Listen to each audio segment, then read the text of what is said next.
Mr. Robiak, I know So, where you get that jersey. This is Thursday, May 19th. Currently, this is the first period one, because I'll be recording all the classes as we go through today. Let's see, from there, did have a, appreciate you guys on that one. I will be updating the test grades after school today. And then after that, I'll probably take one last look tomorrow morning, and I'll be done from there.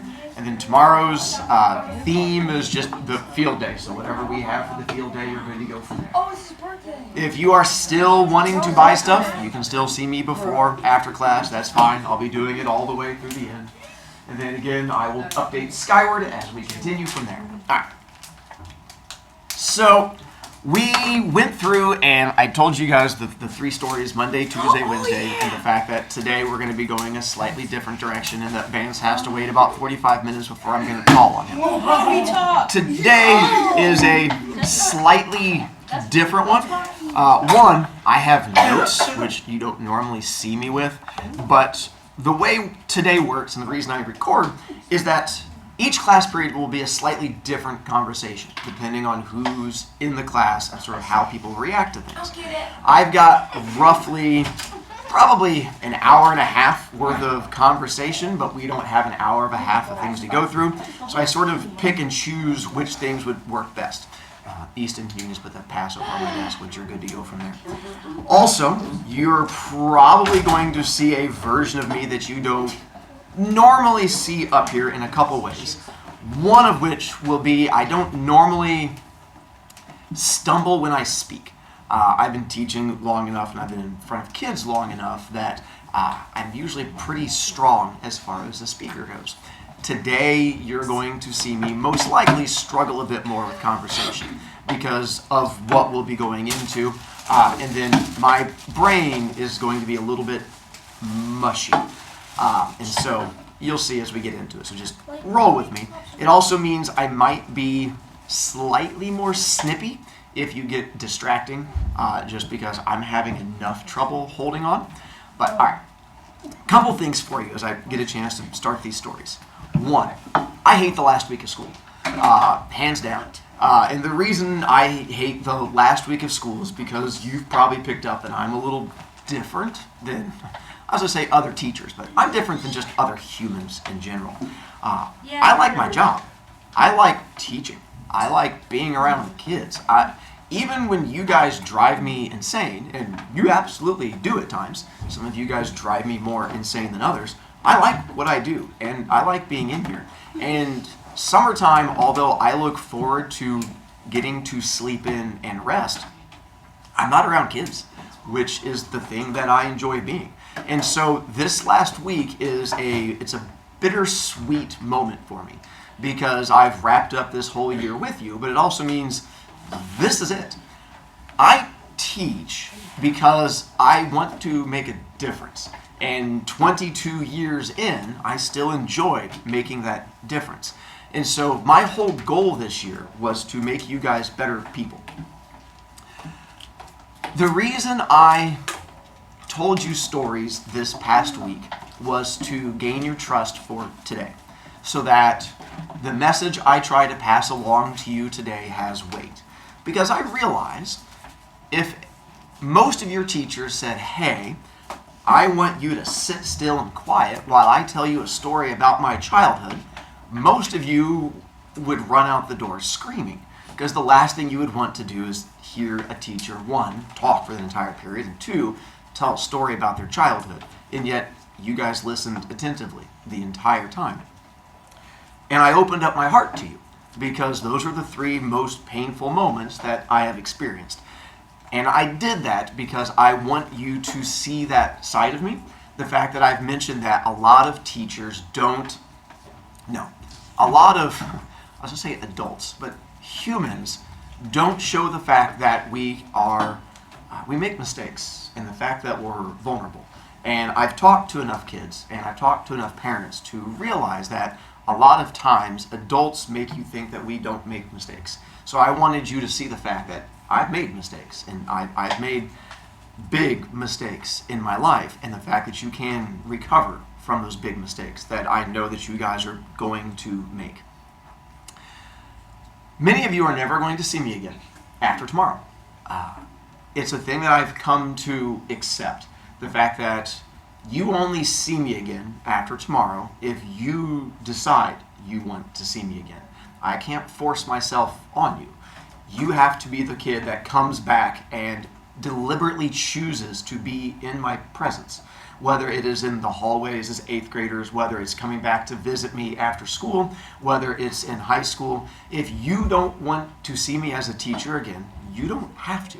This choice is completely up to you, which means today is my last time to have any kind of impact on you. And here's the drawback as I see it with how I choose to teach. You guys make me care about you, which sucks. Teaching is easier when you don't care about kids.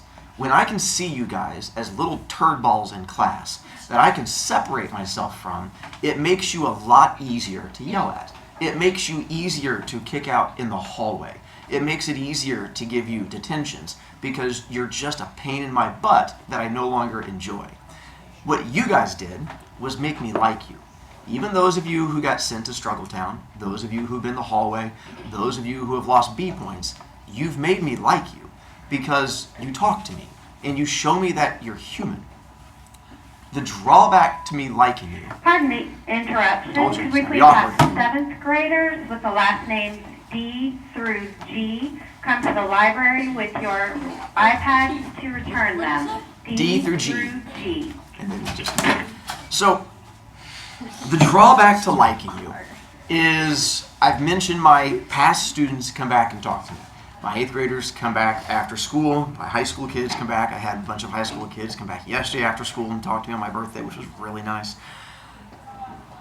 But I see them struggle. And I see 8th graders struggle, and I see high school kids struggle.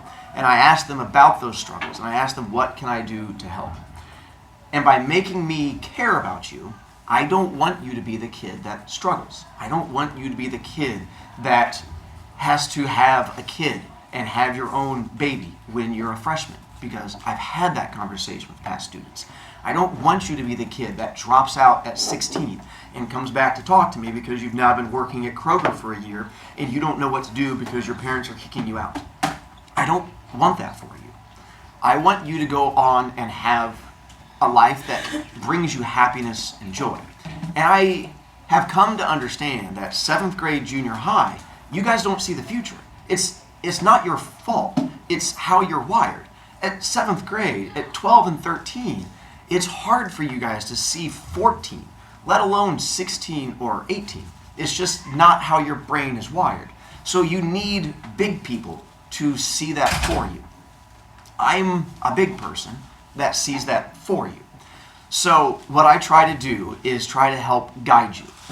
Everything I did this year was trying to help guide you in one way or another. Whether it was B points, whether it was Struggle Town, making you stand, whether it was trying to yell at you about one thing or another, it's because I want the best for you. And I want to have that impression on you. You guys are no longer kids, which I mentioned to you guys the other day when we first started this conversation, and that I know a lot of your parents still see you as children, but I can't. I can't see you as kids and have you come back and talk to me after school and find out what you go through. I've already had 7th graders come and talk to me this year about drugs and alcohol, about the fact that I have 7th graders in my classes this year who have already spoken to me about drinking and smoking pot as 12 and 13-year-olds, and the fact that I know what goes on in their lives, and the fact that your parents aren't ready for that sometimes. Poor choices don't care. The dark paths in front of you don't care what your parents think. Bad things are going to be in front of you, whether you like it or not. So, when I see each one of you, after having taught for 22 years, I see paths in front of you. Every single one of you have choices that you could choose to go down. It's why I have you guys read the That Was Then, This Is Now book, because it's about choosing the path in front of you. And paths aren't always easy. And I know a lot of you have very difficult paths in front of you. All of you have a dark path and a light path. The light path is full of happiness and joy and easiness. And the dark path is full of drugs, alcohol, it's full of teen pregnancy, it's full of making all of these poor choices that are going to be presented in front of you. Every single one of you has both of those paths. For some of you, the light path is very, very wide, and I'm not worried. I think there is a good chance that you will stay on this path of lightness. For others of you, the dark path is very, very wide and very tempting, and your path of lightness is not very wide, and it is for you that I worry. I want to help bump you to that path of lightness. And I don't know what all is going on in every single kid's life. I don't know which ones of you have parents at home dealing with alcohol issues or who are abusing drugs. I don't know how many of you are raising younger siblings because your parents are gone all the time. But I know you're in here because I've taught too long and had too many conversations with kids that you have these tough choices in front of you. I told you the stories about my life because I need you to understand I have those paths in front of me when I was a kid too. I come from divorce. I come from abandonment.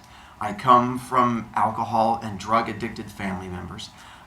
My blood father left when I was 6 years old, and I've never seen him again. He decided he wanted to have nothing to do with me and was gone. And so I have no idea who my actual dad is. And I was raised by my stepdad. And my mom's been remarried 3 times. And both my grandparents were alcoholics from before I could remember. I grew up thinking it was normal for grandparents to be drunk at noon and 1 o'clock, and that you couldn't invite friends over to your grandparents' houses on the weekends because your grandfather might embarrass you with what they did. I grew up thinking it was normal to have an uncle who was in and out of jail and drug rehab because that's what I thought normal was. Growing up, especially at this age, you judge normalcy by what your house is. You think whatever you experience is kind of what everybody experiences. And there's nothing wrong with that. But you also have to realize it's not true. If you come from a home where there's alcoholics and drug addicts, or your parents are not home, or all the responsibility of raising the family is put onto you, it's easy to assume that every kid has this. If you are raised in a home where your parents are abusive, whether it's physical or mental or verbal, it's easy to think that every kid goes through that. And what you guys have to realize is there are kids around you right now who are going through that. I have kids whose happy place is school because their home life is so atrocious that they don't want to go home. I have kids who come to my room at the end of the day and cry because they don't want to go home because home is a scary place. I have kids who are in tears because summer is coming, and summer is horrifying because they have to spend all summer with their family, and school is their happy place. What you have to realize is that is a lot for a 13-year-old or a 12-year-old to take on. And these are kids that are sitting next to you in your classes all day.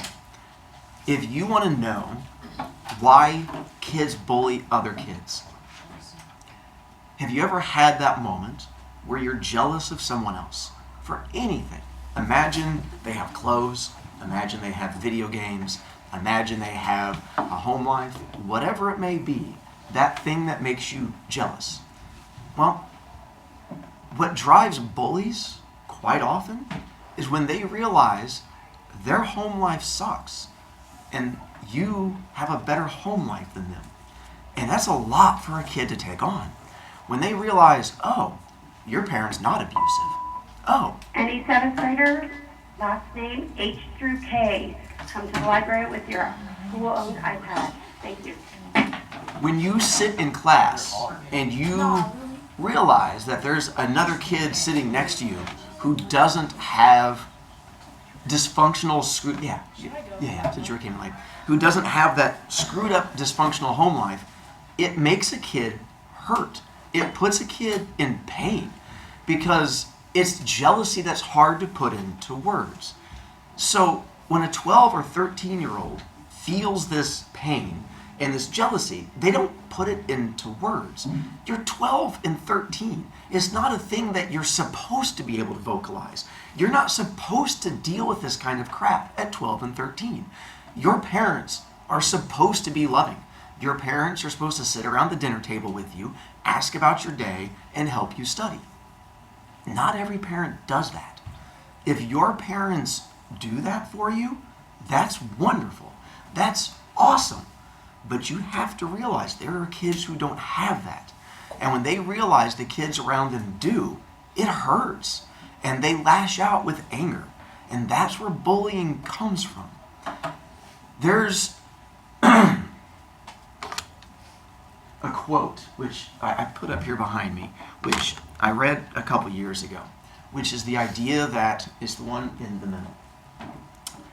If you come from a home life where things are good and your parents do what they're supposed to and life is happy, that makes my job easy because you're the kid in class that does your homework, raises your hand, does the things you're supposed to.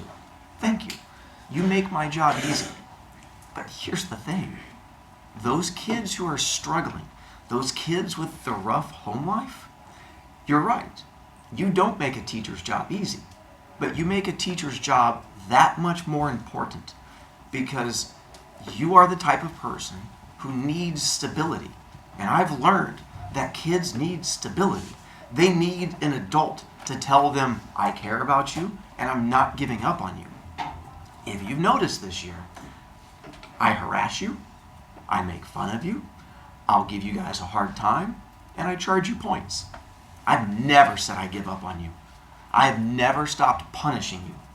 The reason being, punishment is a sign of love. Not abuse. Abuse is different. Holding you responsible for your choices, meaning you don't do homework, I charge you points. You cheat on tests, I give you 0. That is not a matter of hate. That's a matter of love, because that means I care about you and your future. What's scary for me is I have students who don't have an adult in their life holding them responsible. I have students who don't have an adult who tells them you've screwed up. That's scary. When there is no adult in your life telling you that you have done a thing wrong and does not punish you when you do a thing wrong, that's scary as a 12 and 13-year-old. Because that means you have to be responsible for yourself. And that is a lot to put on a kid. So that is why I help share that burden. It's why I do behavior points. It's why I make you guys stand. It's why I yell at you in class. It's why I put you in the hallway. Because it's not because I don't like you. It's the opposite. The day I stop doing that, that's a bad sign. That's a sign that I've given up trying to help you. As long as an adult, and this goes on to 8th grade, it goes on to high school, as long as an adult keeps trying to correct your path, that means they care about you. When adults stop doing that, that's what gets scary in life. But here's what you also need to understand. You made me care about you. That doesn't stop when you leave my classroom. Just because you have a family member that moves doesn't mean you stop caring about that family member. For me, you guys are my family. You guys are my kids. You guys are the ones I care about. If there's ever that time, like I told you the story of Clayton, who comes back because you need that person to care for you, I will be a person that cares for you because I won't stop forgetting about you. I won't forget who you are. Even when you leave my class, you are going to be people I remember, and you are going to be those people I continue to talk to.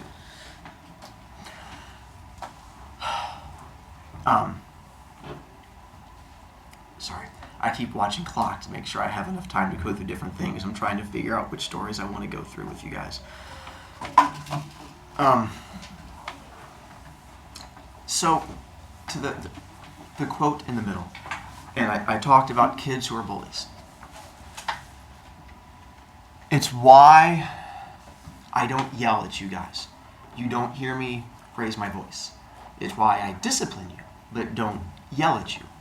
Is because I know you are struggling, and I know you guys need support.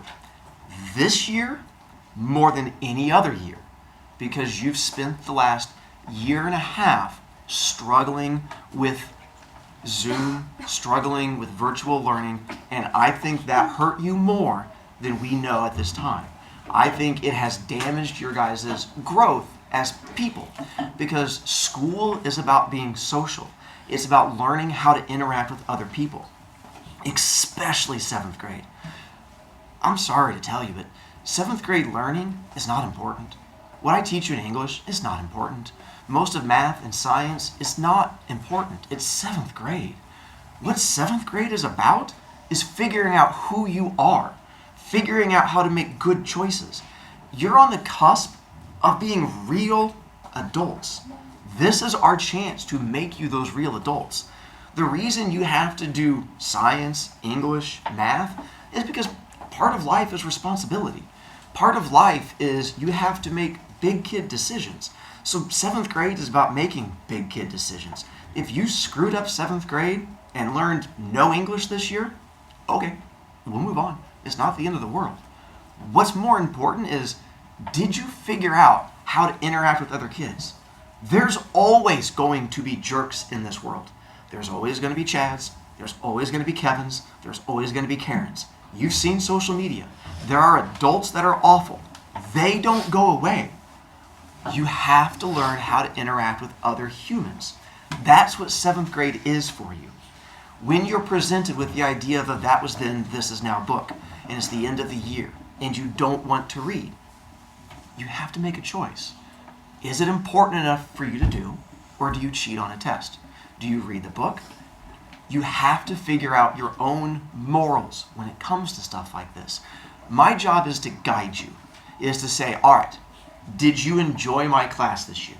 Did you enjoy my personality this year? If you did, then emulate who I am. Try to be who I am, because I'm trying to give you an example of an adult. I told you that for me, it was my English teacher that I had in high school, the first person I saw who was happy and enjoyed what he did. And I'm well aware that for some kids, that's what I am for you also. I teach the way I saw Mr. Purvis teach, because it was the first person that I was impressed by. If I change the world by having you be like my personality, I try to hope that's a good thing. Because what you have to realize is life is a choice of those two paths. My life this year has sucked hard. It's been bad. Deaths in my family. My own children struggle. I was at the mental health center last night because my kid tried to commit suicide. And so I came into school today because I feel today is important enough. And that my kid struggles with mental health. And I understand what mental health is. But if I hadn't have said that to you, would you have known? And part of it is I choose what I show to you. I choose how you see me. You guys make those same choices. You choose what you let people see of you. I wanted you to... 7th grader, last name L through O, with school-owned iPads. Please come to the library with your iPad. 7th graders, L through O. The reason I tell you about my kid is I love my kid. My kid struggles with mental health in therapy, DBT, which is another type of like intensive group therapy. We're on medication. We're going through all that. And sometimes, like with having diabetes or having any kind of other disorders out there, there's sometimes things just suck. And I could very easily have chosen to be angry this year, to phone it in as your teacher this year, but I didn't. And it's not me trying to prop myself up and say that I'm some wonderful person. And I'm not. I am no better than any other adult or human you see. The difference for me is I choose happiness. Happiness is a choice. When I was in high school, my parents got divorced when I was 16, and it rocked my world. And I chose hatred. And I became a bully for a while because I had anger and meanness in me. There's my mom and my stepdad, who I'd grown up with since my real dad left, and my mom and my stepdad divorced. And I remember making people I cared about cry and enjoying it because I was so mad and so angry about the divorce and about my parents abandoning me with this choice. And I remember one day tearing into my younger brother, who I loved, just to watch him cry, because watching him cry brought me joy because I was in such a bad, angry place. And that was the thing that changed me, watching someone I cared about be in pain because of something I did. And I realized that day, it's a thing called an epiphany. And an epiphany is when you have a sudden awakening, a realization about life. And I realized that I was making a choice with what I did. And it was that day when I was in high school that I chose to no longer choose evil. That there was always going to be evil around us, but you can choose how you react to it. That is part of what I want you guys to take away from this. You guys get to choose, moving forward in life, how you interact with things. You cannot control other people. You can't control your parents. You can't control other kids. You can't control teachers. You simply can't. What you can control is how you, just leave the door open and cracked. You can control how you react to these things. When this awful stuff happens, do you choose to turn to that dark path and embrace hatred like I did? Or do you choose happiness and choose to ignore it? I don't know if at camp saw the tattoo I have on the back of my leg. My grandfather, who was the alcoholic, still loved him. I mean, even if you have a parent or a grandparent who's troubled and broken, you still love them. And I loved my grandpa. He was what gave me my creativity. He told stories all the time. And one of the best pieces of advice he gave me, because I wanted a tattoo since I was your age. Like, I always just loved ink. I thought tattoos were the coolest thing in the world. And my grandpa told me, because he was in the Navy, and like he had friends who got tattoos, and he goes, whatever you decide to get a tattoo, design it yourself and wait 5 years. If you design it yourself and wait 5 years, and you still want that same tattoo, you won't regret it. So when I was in college, and I was struggling with some life issues, I designed this tattoo. And it's a smiley face surrounded by a snake. And it's in a Latin phrase that says, Ignis aurum probat, miseria forte viros, which essentially means that there's always evil in the world, and it can destroy you, or it can make you stronger. And I put it around a smiley face because that was my view of life. There is always evil around you. It doesn't matter who you are, where you live, what you do. It doesn't matter. I live a good life. I am good to my kids. I'm good to my students. I try to do everything I can. And my kid still tried to commit suicide last night because of overwhelming things in their brain. You can't control evil that's in the world.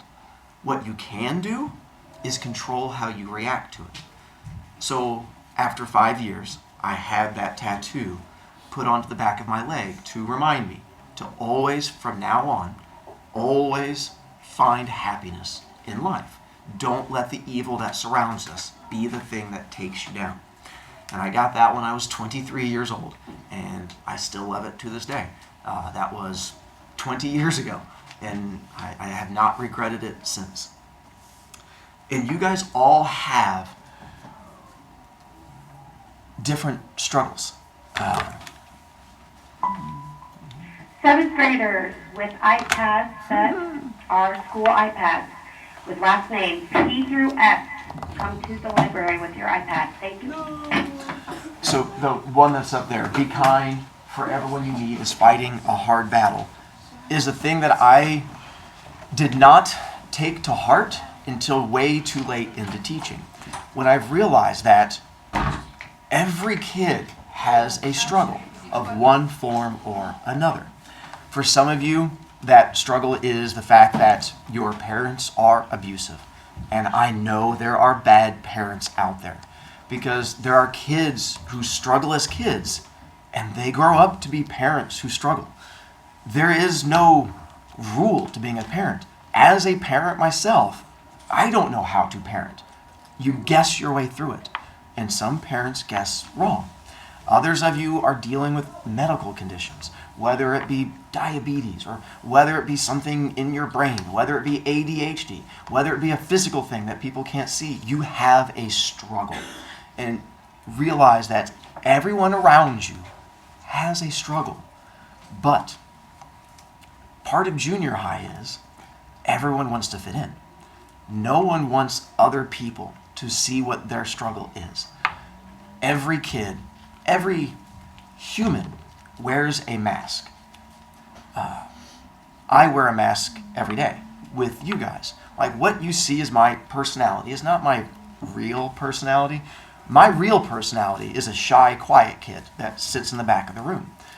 But I can't be a good teacher and be the shy, quiet kid.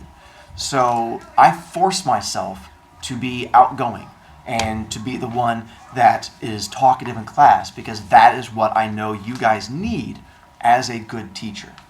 Kids do the same thing, because kids don't want others to judge them.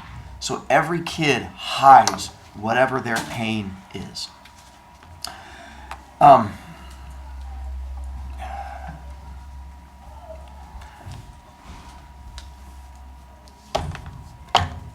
Drugs and alcohol work, and that's what sucks. If drugs and alcohol didn't work, people wouldn't turn to it. And I know kids at our school who turn to drugs and alcohol.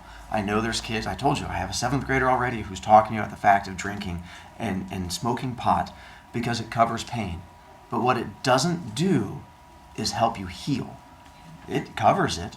It works like a Band-Aid. But the more Band-Aids you keep putting on, it makes the wound worse and worse.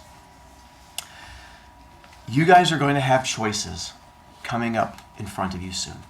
You are going to have the option to drink. You're going to be at a party. You're going to be at a friend's house. Someone is going to offer it to you, or you're going to have that option to do it. You are going to have to make that choice soon.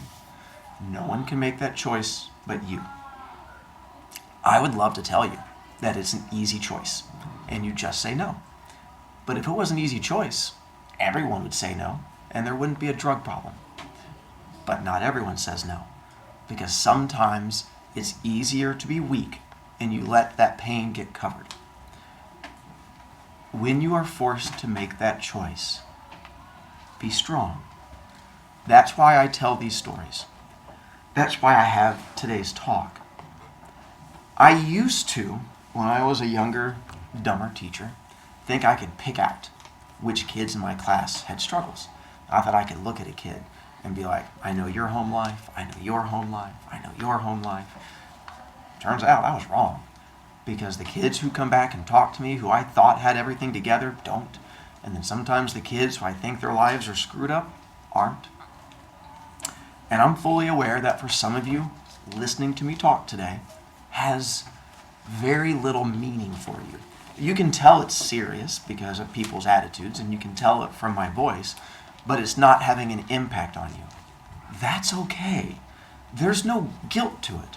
If this is a talk where it doesn't hit hard for you, that's fine. But it may soon. This may be a thing where come this summer, come next year, come your freshman year, suddenly you're going to have that choice in front of you. Others of you in here, this hits hard because I'm talking about things that you've been trying to ignore, and it's opening up wounds inside of you that you don't want to have to face and realize. For you, I understand. My goal is to be here for you. My door never closes on a past student. I will never turn you away. I will never say I'm too busy for you. If you ever need to talk, if you just want to send me messages, you will be heard. I will listen to you, and I will respond. Trust me. I will remember you long before you ever forget about me, because you will move on to other teachers. But part of what I do is I remember my kids. I remember my students. Go out today, enjoy, and find your happy place. See you, kids.